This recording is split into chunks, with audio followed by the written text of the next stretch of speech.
ঘন সবুজ জঙ্গলের মাঝখানে একটি বড় গাছে বাস করত ছোট্ট টুনি পাখি আর তার 2 আদুরে ছানা।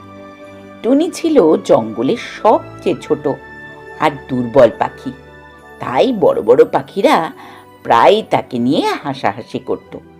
একদিন টুনির বাসায় একটু খাবার ছিল না। ক্ষুধায় ছোট্ট ছানারা কাঁদতে লাগলো। টুনি তাদের বুকের কাছে টেনে নিয়ে বলল, ভয় পেও না সোনা, আমি খাবার নিয়ে ফিরব, তোমরা কেউ বাসা থেকে বের হবে না।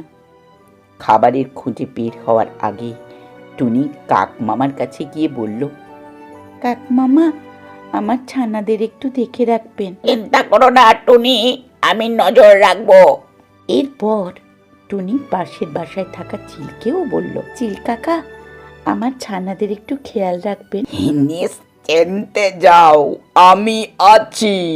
টুনি দূরে উড়ে যেতেই চিলের আসল রূপ বেরিয়ে এলো। সে ধীরে ধীরে টুনির বাসার দিকে এগিয়ে গেল, কিন্তু দূরের ডালে বসে সব কিছু দেখছিল কাক। চিল বাসায় ঢুকতেই কাক বজ্র গতিতে উড়ে এসে তার পথ আটকে দিল। শুরু হলো কাক আর চিলের তুমুল লড়াই। নিজের জীবনের কথা না ভেবে টুনির ছানাদের রক্ষা করতে প্রাণপণ লড়াই করতে লাগলো। ঠিক তখনই টুনি খাবার নিয়ে ফিরে এলো।